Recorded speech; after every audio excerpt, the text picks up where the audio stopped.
ke na besoin ya chatu ya mwala beto ojife ya bonga kwenda badia kifumu na batu ba kifumu abau boya kaka filmer ya kuku ekobima na poasa na ntango asuka Oyo magazine poasa tele biso likambo boya kaka filmer comprendre ya boya kaka filmer on misa ba secret o ba secret surtout ba papa ba sa ekomama solo uta epai ya tata na ngai oyo mokonzi bamagazine ekozala ebele mais ya kuku ekobima na poasa na ntango ya suka oyo mokonzi bokanisaka mingi lolenge tata alobaki na ntango ya suka misala nyonso ya mabe oyo ebombana ekobima solo na poasa yango lelo nayaki nayebisa bino botala bitalatala te magazine poasa ezali magazine oyo ezosala ke mokili mobimba bayeba na poasa nini ya malamu nini ya mabe tata na ngai uta likolo atalaka magazine poasa nasepeli komona bino lisusu na pokwa lelo mpona kolanda magazine poasa oyo ezali lisu mpe litoi ya bana Congo partout na monde bino bomesana kolanda biso boyeba ke magazine ezali wana mpona ko-informer former mpe kodivertir bino na yango bo hésite te kocontacte biso na banumero oyo eza affiché na se ya baécran na bino tofongola bongo magazine na biso na discours ya chef de l'État Félix Antoine Tshisekedi na conférence oyo ya EPAC 2020.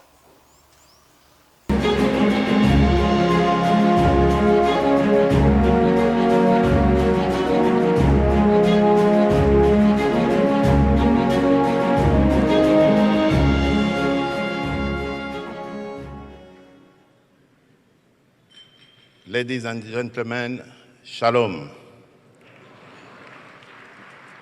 Merci beaucoup. Merci à vous tous pour cet accueil chaleureux.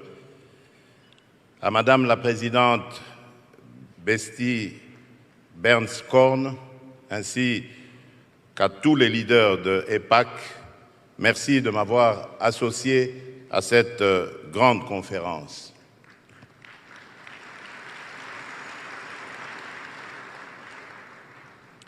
Je viens m'adresser à vous aujourd'hui, non seulement en tant que président de la République démocratique du Congo, un pays ami d'Israël, mais aussi en mon nom propre, car mon parcours personnel a fait de moi un grand ami du peuple juif et un fervent défenseur de sa cause.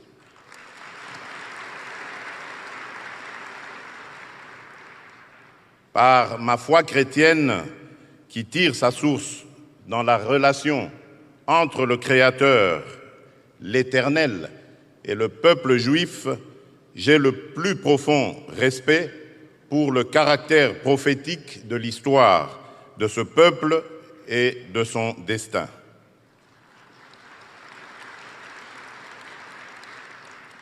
Boussole des nations et horloge du monde, Israël est au cœur de notre civilisation judéo-chrétienne. Vous comprenez donc mon attachement particulier envers la nation d'Israël, son peuple ainsi que la ville sainte de Jérusalem, selon qu'il est écrit dans le psaume de David, « Priez pour la paix de Jérusalem ».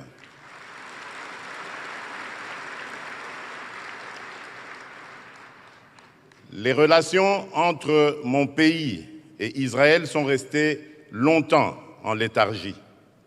Nous avons pourtant d'énormes domaines de convergence, d'intérêt sur les plans sécuritaires, économiques, culturels et scientifiques. S'agissant des questions sécuritaires, les défis nouveaux liés à la lutte contre le terrorisme, la corruption et le blanchiment des capitaux, ainsi que la lutte contre la cybercriminalité, nous donnent l'opportunité, que dis-je, l'obligation de renforcer nos liens pour des objectifs partagés.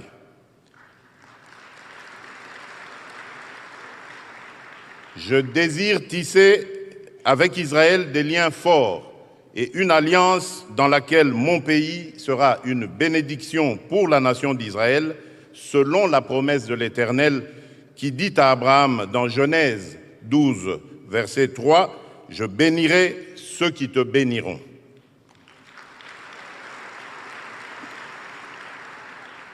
Il s'agit d'un processus que je réaffirme solennellement ce jour et qui se renforcera à la mesure de la consolidation de notre amitié et de nos intérêts réciproques.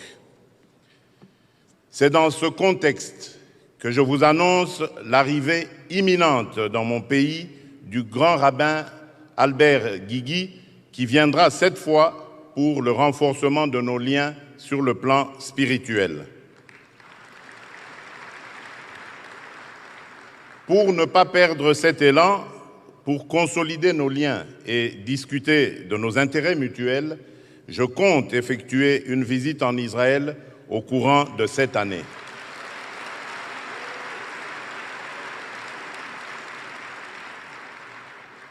Aussi, après plus de 20 ans sans une représentation au niveau adéquat, je procéderai dans les prochains jours à la nomination d'un ambassadeur extraordinaire et plénipotentiaire auprès de l'État d'Israël.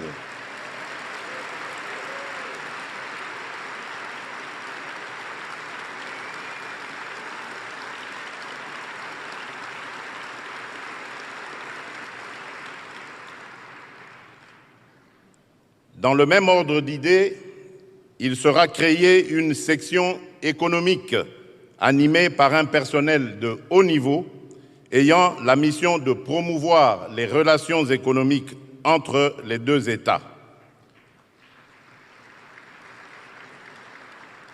Notre ambassade étant à Tel Aviv, je ne trouve aucun inconvénient à ce que la section économique soit installée dans la ville bénie de Jérusalem. L'expérience et le savoir-faire d'Israël dans les domaines de l'agriculture, des sciences et de la technologie ont toute leur place dans mon pays qui s'étend sur 2 345 410 km² et plus de 85 millions d'habitants, mais n'exploite encore que 10% de ces 120 millions d'hectares de terres arables et irrigables, une partie infinitésimale de ces ressources en eau et de ces ressources minières estimées à plus de 24 000 milliards de dollars. J'invite Israël à accroître sa présence diplomatique et économique dans mon pays à la hauteur du potentiel qu'offre la relation entre nos deux États et nos deux peuples.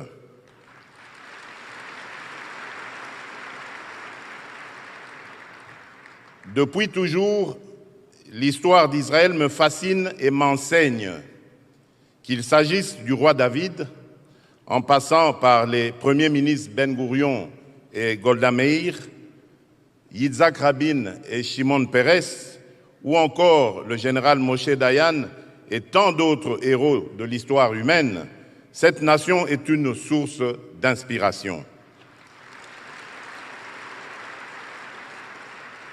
Elle nous apprend ce qu'il est possible à l'homme de réaliser en peu de temps quand on a la volonté, la résilience et surtout la grâce et la faveur divine.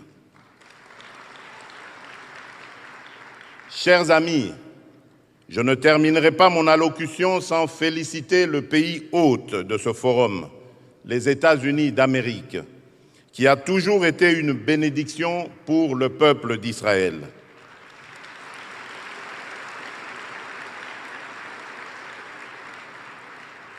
À cet égard, nous soutenons le plan du président Donald Trump en faveur du retour à une paix durable et à la coexistence pacifique entre les deux États, Israël et la Palestine. Enfin, je remercie mes frères et sœurs chrétiens évangéliques de ce pays qui, pour leur soutien indéfectible à la paix et la sécurité de l'État d'Israël.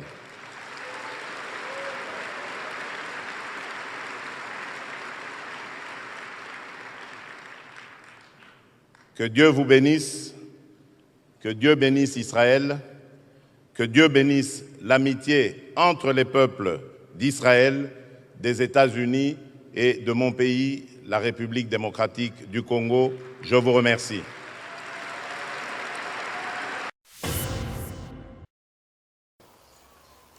Magazine Poissali soupelito ya bana Congo partout dans le monde. Elobeli bongo misala ya gouverneur ya province ya Congo central Atu Matubwana Kuluki Diane Kisola abimisi na Poissa.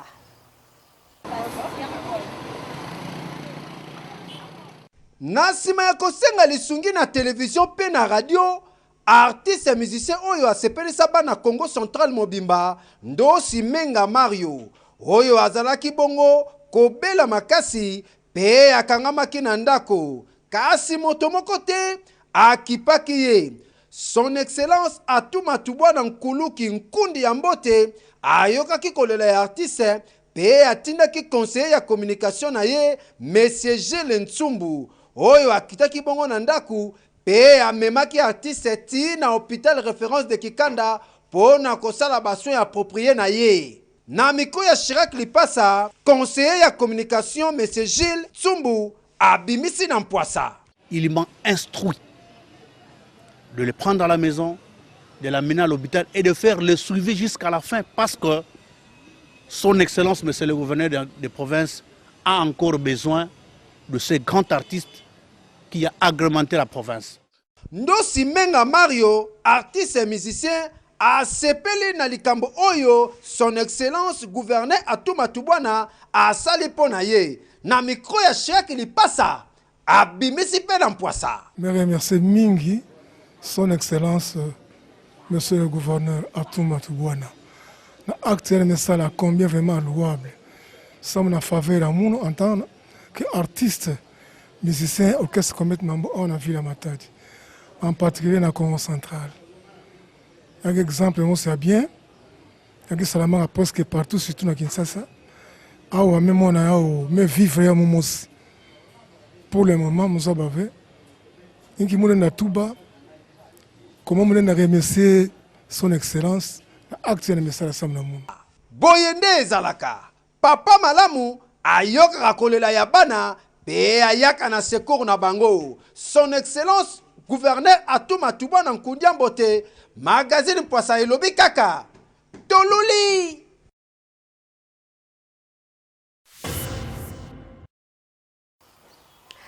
Magazine Poissa elobeli bongo parade ya FARDC o ezalaki premier lundi ya mois de mars na Karejaf. Grâce Kifuta abimisi na Poissa.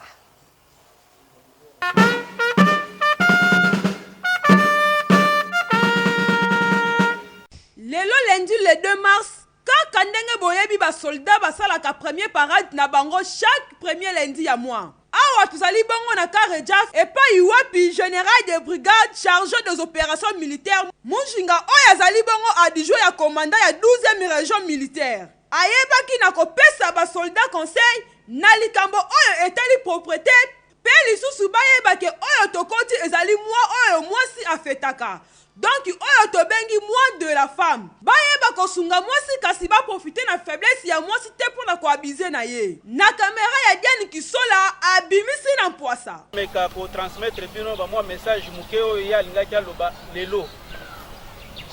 Yambona banda na kobakisa na oyo nganga Nzambe uti koloba wa topesi merci na Nzambe. Parce que ye muto asali ke lelo tokutana. Like premier lundi du mois où il y a le 2 mars, il y a une particularité, il y a sans autobenga sans ya ba maman. Sans atopesa ka ba maman lokumu. Et mokonzi a ebisi ngai na rappeler bino. Na banzi omonye auti kolobango muke kaka. bakonzi batindelaki biso bamessage balobi topanza yango makambo ya babarière epekisami sur toute l'étendue de la République démocratique du Congo. Soto lobi République démocratique du Congo elingi oloba Congo central pe biso bato 12e région militaire na eteni oyo ya biso oyo ezali kocouvrir province ya Congo central epekisami soldat atia barrière chef d'état-major na biso sima ya commissaire provincial ya la police bauti kosala mobembo babandeli na mwanda tina kasangulu balongoli ba barrière nyonso kosala erreur te yozwa mananzela parce que bakonzi nde balobi tolongola ba barrière yo kotia yango mpona nini na tina nini yo kotia barrière mosusu alobi na rappeler makambo ya discipline na boyi kokota na mozindo membala ya sima tokopinir bakomanda ba unité tango nganga nzamba azali kosambelawa apesaka biso occasion biso bakonzi totala ndenge nini basoda bazali korespecte bainstruction ya commandant 12e région militaire na mayema tali bopeto ya nzoto commandant des unités bosalaka attention avant parade na kati na bino après parade botala bomona keza na basoda mususu suki mandefu bino bakomanda boza kosala nango attention te. Il faut prochainement ceux qui tomoni que babiloko wana bozali tenir nango compte te. Nous allons faire un effort pour pouvoir punir les commandants des unités.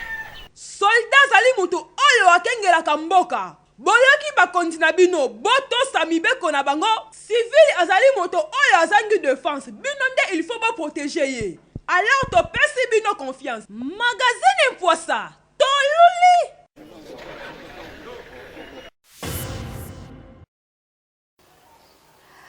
Tokende bongo na Kinshasa, plus précisément na aéroport ya Njili et pa iwapi contrôle ya épidémie ya coronavirus ezosalema. Ministre ya santé Dr Eteni Longondo a assuré que RDC est capable ya kobikisa coronavirus. Assistaki bongo na exercice ya simulation ya surveillance ya coronavirus oyo ezalaki bongo na aéroport ya Njili mokolo ya jeudi. Toyeba que aéroport na biso eza principale porte ya entrée na nzela ya avion. Babandaki processus oyo na kozwa température ya batu oyo bazokita na avion. Soki bamoni yo oza suspect, bamemi yo mbala moko na ambulance oyo eza spécialisée pona ko isoler yo mwa muke na tente moko provisoire. Kuna nde okoyeba na kozela spécialiste technicien, clinicien, épidémiologique, topé psychologue. Pour la séance, il y a psycho-éducation, il y a des tests moko approfondis. Ce qui teste wana eza validé, mutu oyo bakomona aza suspect, bakomema yembala moko na centre ya traitement pe ya isolement ya Kinkole. Dr Eteni Longondo na caméra ya Chirac Lipasa abimisi na Mpoisa. S'il y a un cas, avec tout ce que j'ai vu ici, donc ce sont des spécialistes qui vont le détecter et l'amener jusqu'ici à Kinkole. Je rassure à la population congolaise que nous avons une expertise nécessaire pour guérir les cas. Nous avons notre laboratoire INRV qui est déjà doté et nous avons des médecins spécialistes en maladies infectieuses qui peuvent soigner ce genre de cas. Nous avons des équipements, nous avons des médicaments. Que RDC ezana nous épargner na épidémie oyo. Numéro 1 ya santé a déclaré que azan esengo na musala oyo programme national de l'hygiène aux frontières a réalisé. Oyo bazotia makasi na bango pe kotia ba équipe ya ba technicien butu moi pona kotia surveillance ya coronavirus na niveau ya aéroport international de Njili. Et soukaki wanate numéro 1 ya santé ayambaki sur place DG ya Organisation mondiale ya santé OMS na mukuse, Monsieur Trodos Adanon oyo ayaki ko participer na conférence internationale na Kinshasa na likambu oyo etali santé universelle na RDC. Monsieur Tedros Adanon azui engagement ya ko soutenir politique ya gouvernement congolais oyo ezui couverture sanitaire universelle na ko renforcer système ya santé na oyo etali ko prévenir épidémie ya coronavirus. Banakina Mbote, ya bima na mkwasa lelo. Ya bima na mkwasa lelo. Tozonga bongo na province ya Congo Central et pa iwapi Christelle Poba a sali réflexion na likambu oyo etali le 8 mars. Magazine Poissali soupelito ya bana Congo partout na monde. Ekanisi bongo kolobela bino mois de mars, mois oyo ezali bongo dédié na mwasi. Mwasi oyo azali na valeur na société kasi basi mingi bayebaka valeur na bangote. Chaque 8 mars ezalaka na thème oyo batiaka pona mwasi ya ko exploiter na monde. Kasi basi mingi bayebaka tina na yangote. Magazine Poissa ekanisi bongo kolobela mwasi ete mois de mars ezali kaka mois pona liputa te, to pe kokende komela masanga na bar te. Kasi pona ko réfléchir nini mwasi akoki kosala na société.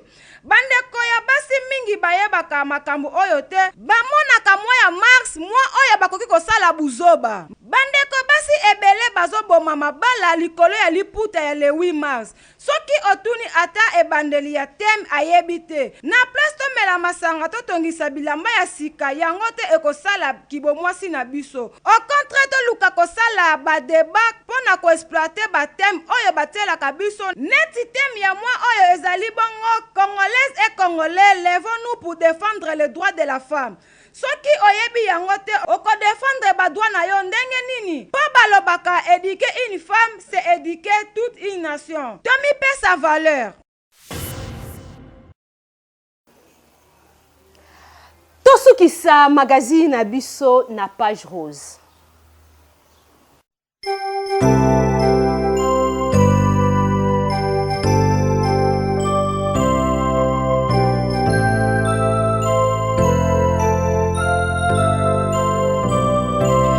Joyeux anniversaire, accepté de bon cœur, mes vœux les plus sincères de joie. Joyeux anniversaire, mbotama elamu na yo Samuel Bwetusa.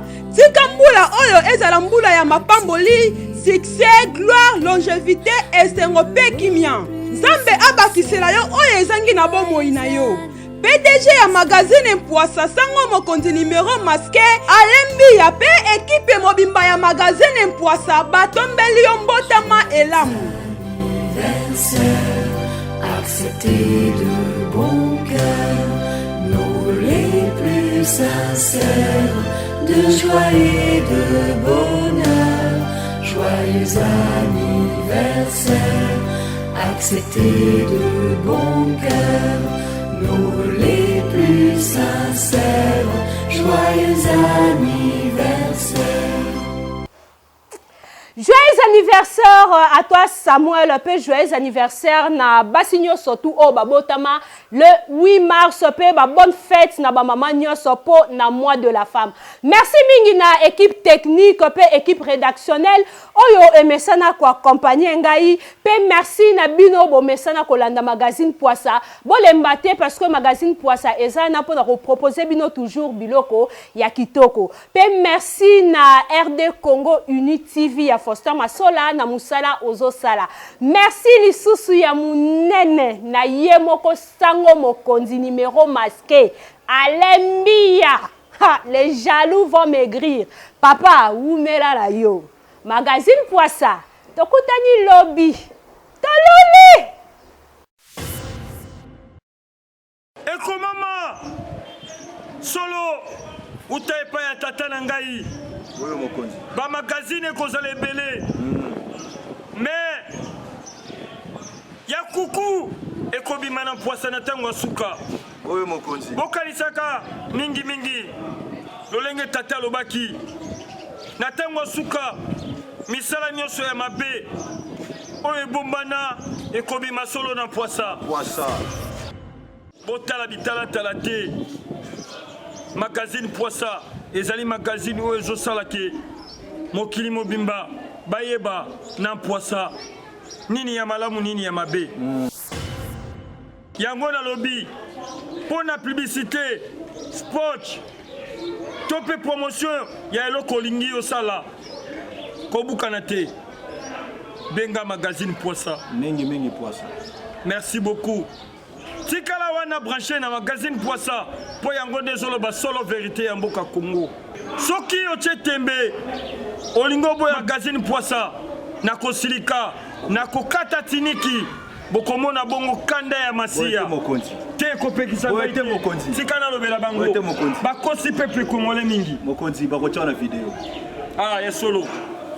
Kote wana koleksia yango te na boyi bo publier ngai mokili mobimba bamona nzoto ya Mesia solo oyo ezali Mesia kobukana te alembia solo tata amonaka losambo na yo ntango nyonso